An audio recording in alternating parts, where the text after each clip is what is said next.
पुरानी हवेली horror story. कहते हैं इस दुनिया में कुछ ऐसे राज हैं जो सामने ना आए तो ही अच्छा है। इस दुनिया में कुछ शक्तियां हैं जिन्हें हम देख नहीं सकते पर महसूस जरूर कर सकते हैं। उन्हीं में एक भयानक शक्ति हर 100 साल बाद जाग उठती है। आज की कहानी उसी शक्ति के बारे में है। रिहान और नेहा दोनों ही राइटर्स थे और मुंबई शहर की भागदौड़ से थक चुके थे। दोनों ने फैसला किया कि वो मुंबई शहर से दूर एक घर ढूंढेंगे और वहीं रहेंगे। महाराष्ट्र में एक छोटे से गांव में उन्हें एक हवेली मिली और वो दोनों उसमें शिफ्ट हो गए। हवेली पुरानी थी लेकिन बेहद खूबसूरत। हवेली के मालिक की मौत हो गई थी और तब से वो खाली पड़ी थी, इसलिए वो उन्हें सस्ते में मिल गई। सब कुछ अच्छा था, पर एक दिन जब रियान अपना पुराना सामान अनपैक कर रहा था तब उसे बेसमेंट से एक आवाज आई। उसने बेसमेंट का दरवाजा खोला तो उसमें एक पुरानी रॉकिंग चेयर पड़ी थी जो बार बार एक बड़े से संदूक पर अपने आप गिरे जा रही थी। वो संदूक बहुत पुराना था और उस पर जंग लगा ताला भी था। रियान को ऐसा लग रहा था जैसे उस संदूक के अंदर से कुछ हिल रहा है। रिहान ने उस संदूक पर लगे ताले को तोड़ दिया। जब उसने वो संदूक खोला तो अचानक उसे एक ठंडी हवा महसूस हुई। उसके अंदर लाल कपड़े में लिपटी एक गुड़िया थी जिसके नीचे एक किताब पड़ी थी और उसके कुछ पेजेस फटे हुए थे। उन पेजेस पर लिखा था, त्रिगोरी, छूना मत। ये गुड़िया आत्माओं को आकर्षित करती है। पर रियान खुद को रोक नहीं पाया। उसने उस गुड़िया से वो लाल कपड़ा थोड़ा सा हटाया। गुड़िया की आंखें सफेद थीं और शरीर काला। उस गुड़िया में कुछ अजीब सी बात थी, इतनी कि रिहान उस गुड़िया समेत उस संदूक को ऊपर अपने स्टडी रूम में ले गया। लेकिन इस घटना के तुरंत बाद रिहान की जिंदगी पूरी तरह से बदल गई। रिहान को पूरी रात अजीब सी आवाजें आती रहीं, जैसे कोई दर्द में चीख रहा है, उसे बुला रहा है। लेकिन जब जब वो आंख खोलता तो कमरे में उसके और उसकी वाइफ नेहा के अलावा कोई नहीं होता। एक बार रियान अपनी स्टडी में बैठा कुछ लिख रहा था कि अचानक ही कमरे की सारी लाइट्स फ्लिकर करने लगी और कुछ ही सेकंड्स में कमरे की सारी लाइट्स और बल्ब एकदम से फट गए। तभी उसे घर के बाहर किसी के जोर से चिल्लाने की आवाज आई। उसने बाहर जाकर देखा तो वहां एक काली बिल्ली बेरहमी से मरी पड़ी थी। उस दिन के बाद से रियान को हर वक्त ऐसा महसूस होने लगा था कि उनके घर में कोई और भी है। वो बेसमेंट की रॉकिंग चेयर सारा टाइम अपने आप ही हिलती रहती।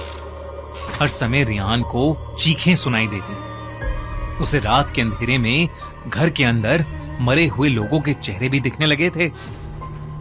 वो चेहरे बेहद डरावने होते थे, लेकिन पल भर में उसकी आंखों के सामने से गायब हो जाते थे।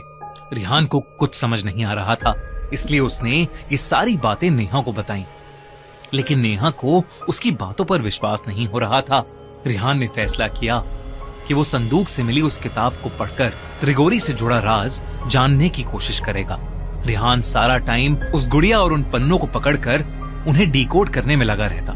रिहान इतना पागल हो चुका था कि वो खुद घर के आसपास के लोगों से त्रिगोरी के बारे में पूछने लगा और तब उसे किसी ने एक पंडित के पास भेजा। जब वो उस पंडित से मिला तो उस पंडित ने रिहान को कुछ ऐसा बताया जिसे सुनकर रिहान के रोंगटे खड़े हो गए। उसने बताया कि हर 100 साल में एक अजीब घटना होती है जब चैत्र अमावस्या, चैत्र पूर्णिमा और बैसाखी अमावस्या एक ही महीने में आते हैं और तब एक बहुत ही भयानक काली शक्ति जाग उठती है, त्रिगोरी। ये 3 रातें 100 साल में एक बार जब अप्रैल के महीने में आती हैं तो अपने साथ एक तबाही लाती हैं। 1 अप्रैल चैत्री अमावस्या से लेकर 30 अप्रैल यानी बैसाखी अमावस्या तक अप्रैल शताब्दी का सबसे खतरनाक महीना बन जाता है और इस पूरे महीने को कहते हैं काल त्रिगोरी। त्रिगोरी अपने साथ एक ऐसा कहर लाता है जो सब कुछ बर्बाद कर सकता है। उस पंडित ने रियान को बताया कि जिस गांव में रिहान अभी रह रहा है वहां 100 साल पहले एक काला जादू करने वाली औरत ने उसी लाल कपड़े में लिपटी गुड़िया का इस्तेमाल करके काल त्रिगोरी को अपनी नींद से जगाने की कोशिश की थी।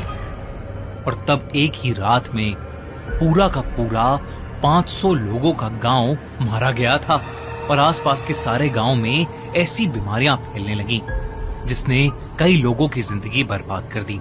ये सब सुनकर रिहान ने उसी पंडित से मदद मांगी।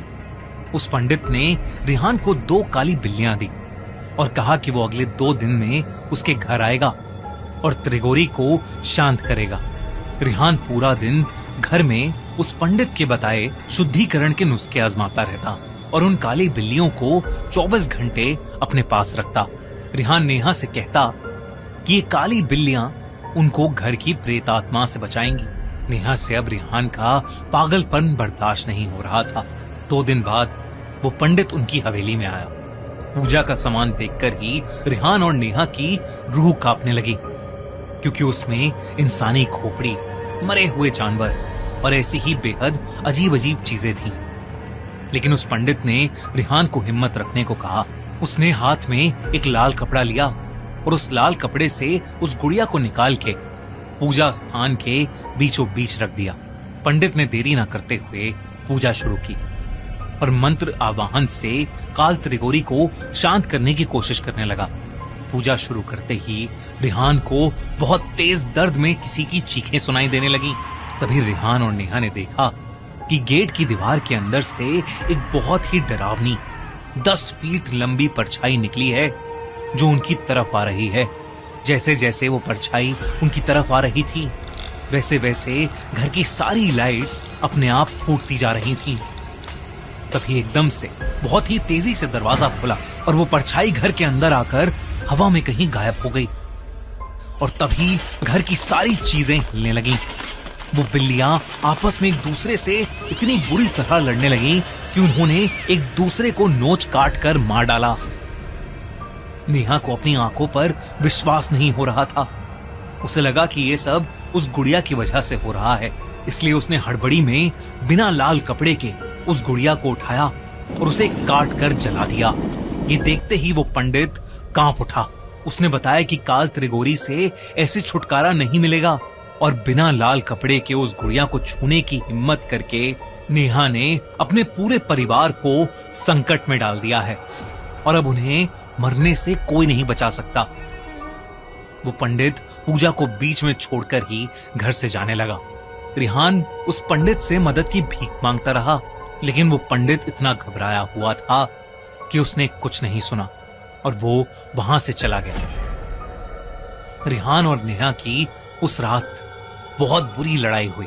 रिहान उस पूरी रात सो नहीं पाया क्योंकि उसे बार बार वही 10 फीट लंबी परछाई दिख रही थी जो धीरे धीरे और ज्यादा डरावनी होती जा रही थी। अगली सुबह उसे नेहा की चिल्लाने की आवाज आई। वो उसके पास पहुंचा। तब नेहा ने बताया कि पिछली रात उसके माँ बाप के घर में आग लग गई और उसकी पूरी फैमिली उस फायर एक्सीडेंट में मारी गई। रिहान ने डर के मारे अपना सर पकड़ लिया। वो समझ गया था कि यह सब काल त्रिगोरी की वजह से हो रहा है। कुछ ही देर में उसे एक और खबर मिली। जो पंडित उनके घर पूजा करने आया था उसे भी किसी ने जंगल में बेरहमी से मारकर छोड़ दिया था। अब रिहान को कुछ समझ नहीं आ रहा था कि वो क्या करे। थक हार कर रिहान ने सोचा कि वो संदूक को भी जला देगा, लेकिन जैसे ही वो संदूक तक पहुंचा उसने देखा कि वो काली गुड़िया वापस से जुड़ गई है और वो उस संदूक के ऊपर बैठकर उसे देख रही है। तभी फिर से उसे नेहा के चिल्लाने की आवाज आई। जब वो अपने कमरे में गया तो उसने देखा कि नेहा के हाथ में एक चाकू है और उसके पीछे वही 10 फीट भयानक लंबी परछाई। नेहा रिहान को देखकर पागलों की तरह हंस रही थी। इससे पहले कि वो कुछ समझ पाता, नेहा उसकी तरफ भागी। गांव वालों को कई देर तक उन दोनों के चिल्लाने की आवाजें आईं। जब वो लोग उनकी मदद करने पहुंचे तो उन्होंने देखा कि हवेली खुली पड़ी है और हवेली की सारी दीवारों पर खून से काल त्रिगोरी लिखा है। जब गांव वाले हवेली की बेसमेंट में गए तो उनके रोंगटे खड़े हो गए, क्योंकि वो दोनों पति पत्नी घर की बेसमेंट में बेजान पड़े थे। पुलिस की इन्वेस्टिगेशन में उन्हें रियान के स्टडी टेबल पर उसकी डायरी मिली, जिसमें उसने पिछले कुछ दिनों में जो कुछ भी उनके साथ हो रहा था वो सब लिखा था। लेकिन जब पुलिस ने पूरा घर छाना तो उन्हें वहां ना ही कोई संदूक मिला और ना ही कोई गुड़िया। बस दीवारों पर बड़े बड़े खून से लिखे हुए 2 शब्द, काल त्रिघोरी। दोस्तों, आपको क्या लगता है कि क्या है काल त्रिघोरी का रहस्य?